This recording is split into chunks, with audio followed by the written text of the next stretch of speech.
I bought my dream house with your money. Amanda's laughter echoed through my phone speaker, dripping with smug satisfaction. Thanks for being so trusting with those account details, sis. I guess being the responsible one doesn't always pay off. My name is Sophia Martinez, and at 35, I was standing in my kitchen listening to my sister-in-law confess to stealing my daughter's college fund. The fund I'd spent 12 years building, the one that was supposed to secure my daughter Lily's future. Congratulations on the house, Amanda. I replied, my voice steady despite the rage building inside me. I hope it was worth it. Oh, it was. 5 bedrooms, pool, that gorgeous view of the lake I always wanted. And the best part, you can't do anything about it. The money's already gone through, and the house is in my name. She paused, probably expecting me to break down or threaten her. Don't worry, I'm sure Lily can take up student loans like regular people. I ended the call and looked out my kitchen window, where my 12-year-old daughter was reading in her favorite spot under the old oak tree. Lily, with her father's dark eyes and my determination, had no idea her aunt had just tried to steal her future. But Amanda had made one critical mistake. She didn't know who really controlled that trust. You see, 5 years ago, when my husband Mark died in a car accident, his sister Amanda started showing her true colors. She'd always been entitled, the spoiled youngest child who got everything she wanted. But after Mark's death, she became obsessed with what she called her rightful share of his estate. What Amanda never understood was that Mark had been smarter than she gave him credit for. He knew his sister's tendencies, her history of financial manipulation. So when we set up Lily's college fund, we did it through a special trust with very specific conditions. I picked up my phone and called David Chen, our family lawyer. David, it's Sophia. Amanda finally did it. She accessed the trust account. There was a pause, then a low chuckle. Let me guess, she didn't read the fine print. Apparently not. Can you pull up the trust documents? I want to make sure everything's in place before we proceed. Already on it, David replied. You know, in 15 years of practicing law, I'd never seen anyone fall for this setup quite so perfectly. Your husband was a genius. He was right. Mark had structured the trust so that anyone attempting unauthorized access would trigger a series of legal mechanisms. The money Amanda thought she'd stolen wasn't actually Lily's college fund. That was safely secured in a different account. What she'd taken was the bait, a smaller account we set up specifically because we knew she'd try something like this eventually. My phone buzzed with another call from Amanda. I ignored it, watching as text messages started flooding in. Why aren't you freaking out? You're being weird about this. Did you hear me? I took your money. I smiled, remembering the day Mark and I had set this up. Amanda's going to try something eventually, he'd said, looking worried. She always does. We need to protect Lily's future. Now, 5 years later, his prediction had come true. But we were ready. The doorbell rang, startling me from my thoughts. Through the window, I could see Amanda standing there, perfectly manicured and wearing designer clothes that probably cost more than most people's monthly salary. Her new BMW was parked in my driveway, another symbol of her materialistic lifestyle. Lily, honey, I called out to my daughter. Can you go up to your room for a bit? I need to talk to Aunt Amanda. Lily gathered her books, giving her aunt a quick wave through the window before heading inside. As she passed me, she squeezed my hand, a gesture so like her father's it made my heart ache. I opened the door, and Amanda strutted in like she owned the place. Why aren't you upset?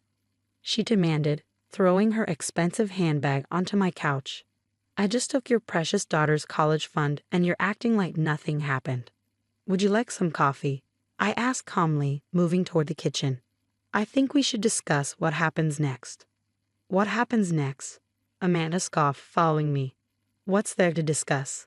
The money's gone. The house is mine. I just came by to see your face when reality finally hits you. I took my time preparing 2 cups of coffee, letting the silence stretch uncomfortably. Amanda had always hated silence. It made her nervous, made her talk too much, reveal too much. You know, I said, finally sliding a cup toward her. Mark always said you never read the fine print. Too impatient, he'd say. Too sure you knew better than everyone else. Amanda's perfectly penciled eyebrows drew together. What are you talking about? The trust you accessed, it wasn't Lily's college fund. That's somewhere else, somewhere you'll never find it. What you stole was the trust, Mark, and I set up specifically for you. A trap, you might say, for anyone attempting to steal from our daughter." The color drained from Amanda's face. "You're lying." "I saw the account details, the balance, everything." "Did you read the trust conditions, the legal implications of unauthorized access, the penalties?" I took a sip of my coffee, watching as understanding slowly dawned on her face. "No, I didn't think so." You set me up." Her voice rose to a shriek. "No, Amanda, you set yourself up. We just made sure you couldn't hurt Lily when you did." I pulled out my phone, showing her the string of text messages where she'd bragged about stealing the money. "By the way, thanks for providing such detailed written confessions. David says it makes everything much easier." "David? David Chen? Why is our lawyer involved?" "He's not our lawyer, Amanda. He's my lawyer. And right now, he's probably filing all the paperwork to start proceedings against you for attempted theft, fraud, and a few other interesting charges."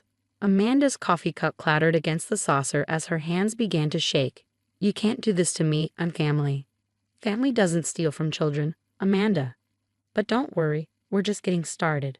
Would you like to hear what happens next?" Amanda's face cycled through emotions: shock, anger, fear, before settling into the smug expression I'd seen too many times before. "You're bluffing," she said, reaching for her phone. "I'll call my lawyer right now." "Please do," I replied, pulling out a thick folder from my desk drawer. "While you're at it, ask them to explain this." I slid several documents across the table, watching as her eyes widened at the official letterhead. The trust agreement Mark had created wasn't just clever, it was bulletproof. Any unauthorized access would trigger an immediate transfer of property rights to the trust itself. In other words, Amanda hadn't just stolen money, she'd inadvertently signed her dream house over to us. "This isn't possible," she whispered, frantically scrolling through her phone. "The house is in my name. I have the deed. Check your closing documents," I suggested. "Specifically, the part about property liens and trust obligations. You did read those before signing, right?" Her hands trembled as she pulled up the documents on her phone. I could pinpoint the exact moment she found the clause. Her perfectly maintained composure cracked like thin ice. "No, no, no," she muttered, her voice rising with each word. "This can't be happening. You know what I went through to get that house? The strings I pulled." I thought about all the times Amanda had flaunted her wealth, her connections, her perfect life. How she'd shown up at Mark's funeral in a new designer dress, complaining about the depressing atmosphere. How she tried to convince me to sell our family home because Lily doesn't need all this space without a father. "Actually," I said, reaching for another document, "let's talk about those strings you pulled. The loan application you submitted, for instance, the one where you claimed to have assets you didn't actually own." Amanda's head snapped up. "How did you?" "Mark kept excellent records, Amanda. Every time you tried to access his accounts, every document you forged, every lie you told, he documented all of it." "Mark wouldn't," she started, then stopped, realization dawning. "He never trusted me, did he?" "He loved you," I corrected. "But love doesn't mean letting someone destroy themselves or hurt his daughter." My phone buzzed with a text from David. "Everything's filed. Does she know about the recording yet?"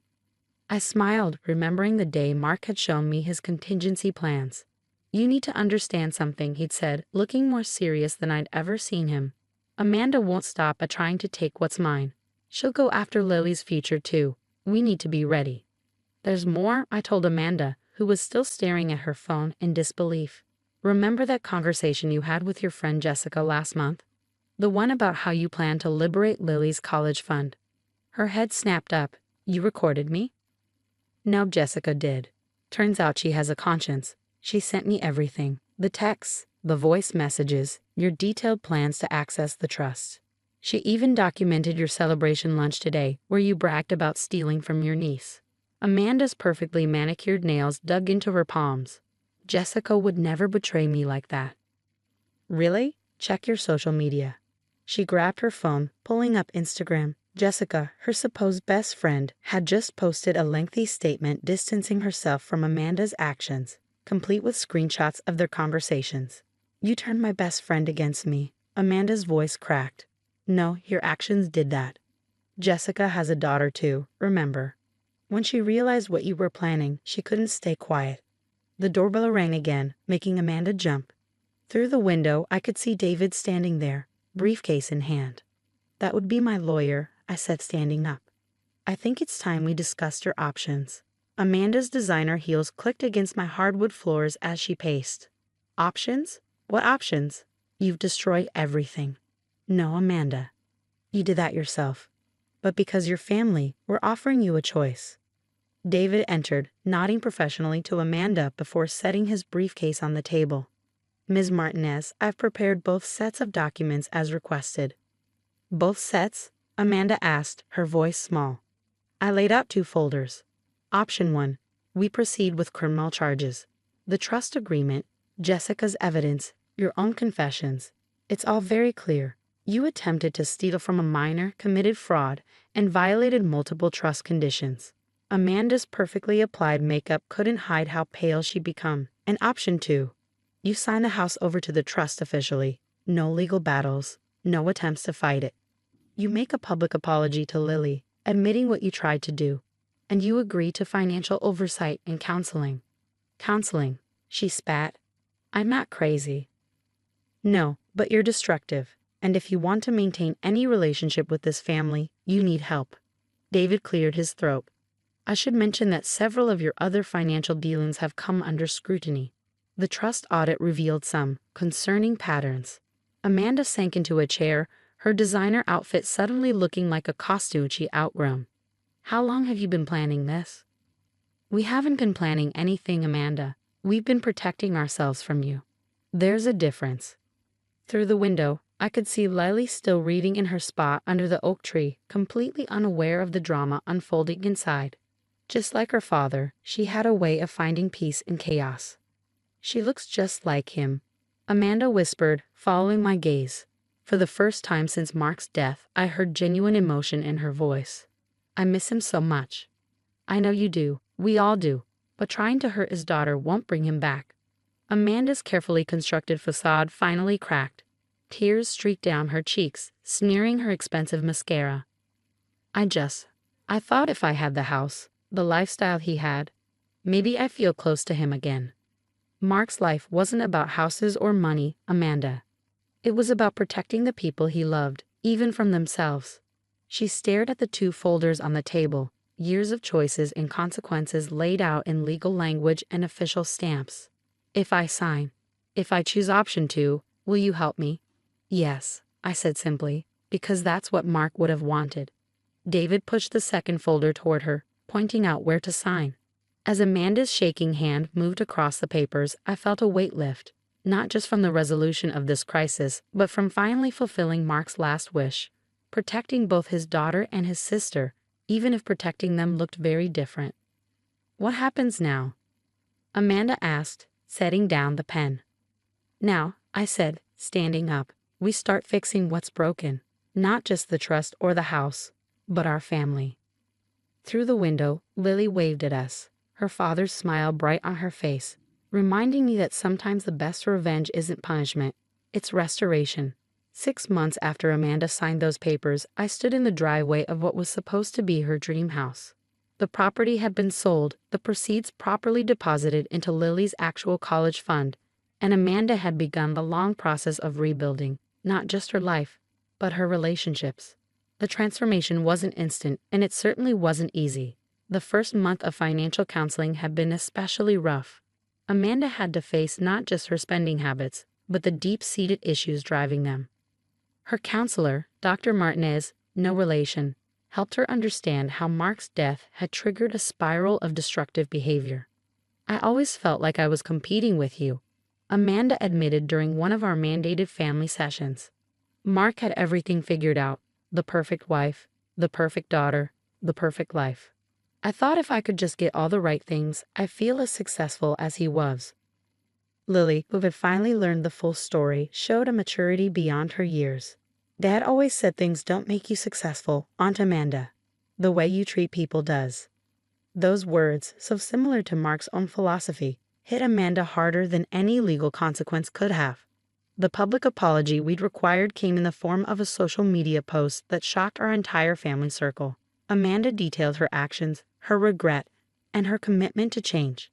The responses ranged from supportive to scathing, but she left it up, accepting responsibility for the first time in her life. "I'm not proud of what I did," she wrote. "I tried to steal my niece's future because I couldn't face my own past. But thanks to my late brother's foresight and my sister-in-law's wisdom, I've been given a chance to make things right." Jessica, whose evidence had been crucial in our case, reached out to Amanda after the post.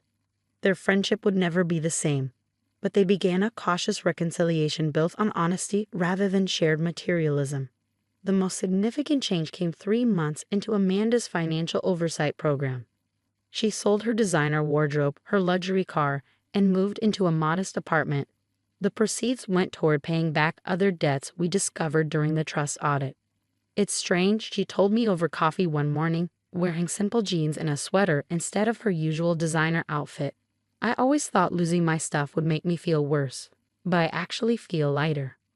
Lily, ever her father's daughter, had started inviting Amanda to her soccer games.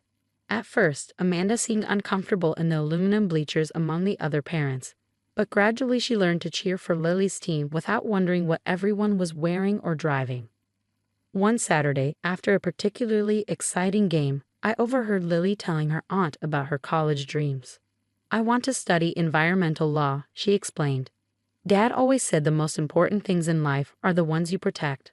Amanda's eyes welled up. "He was right, sweetie. I wish I'd understood that sooner." The trust's legal team continued monitoring Amanda's finances, but their reports showed consistent improvement. She'd taken a job at a local nonprofit, earning less than her previous positions but finding satisfaction in honest work.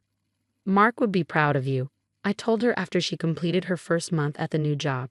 "Not because you're struggling, but because you're finally facing that struggle with dignity." She fingered the simple locket she now wore, a gift from Mark years ago that she'd previously dismissed as too plain. "I found some of his old letters," she said quietly. "He tried to warn me about my spending, my choices. I was too proud to listen." Yesterday marked exactly 6 months since that day in my kitchen when Amanda learned about the trust's true nature. We gathered for a family dinner, not at a fancy restaurant, but in my backyard around the old picnic table Mark had built. Amanda brought a homemade lasagna, having learned to cook instead of relying on expensive takeout.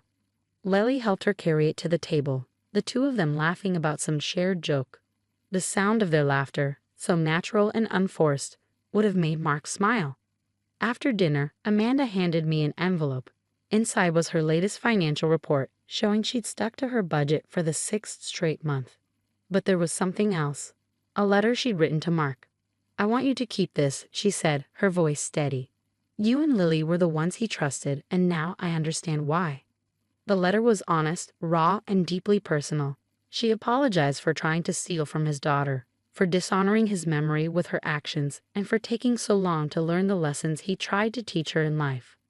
"I always thought you were just lucky," she wrote, "but now I understand that everything you had, you built through integrity and love. I'm finally ready to learn from your example, even if you're not here to see it." As the sun set over our backyard, casting long shadows across Mark's old oak tree, I watched Amanda help Lily clear the dishes.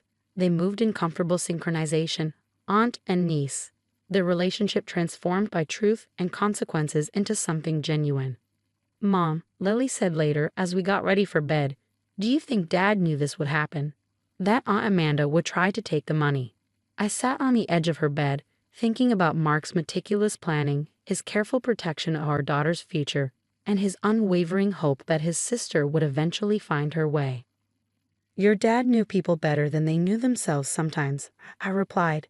"He didn't just protect you from Amanda. He protected Amanda from herself." Lily nodded, wise beyond her years. "Like when he used to let me make mistakes but always had a way to fix them if they got too big." Exactly like that. Today, as I update the trust documents to reflect all the changes these 6 months have brought, I can't help but feel grateful for Mark's foresight. The trust wasn't just about protecting money. It was about protecting family, even when that protection had to take an unexpected form. Amanda's journey isn't over. She still has counseling sessions, financial oversight, and years of habits to overcome. But watching her with Lily now, seeing the genuine bond forming between them, I know we made the right choice in offering her a path to redemption rather than just punishment. Mark's photo sits on my desk as I work, his smile knowing and kind.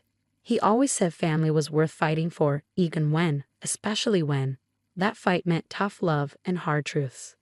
You were right, my love, I whispered to his picture.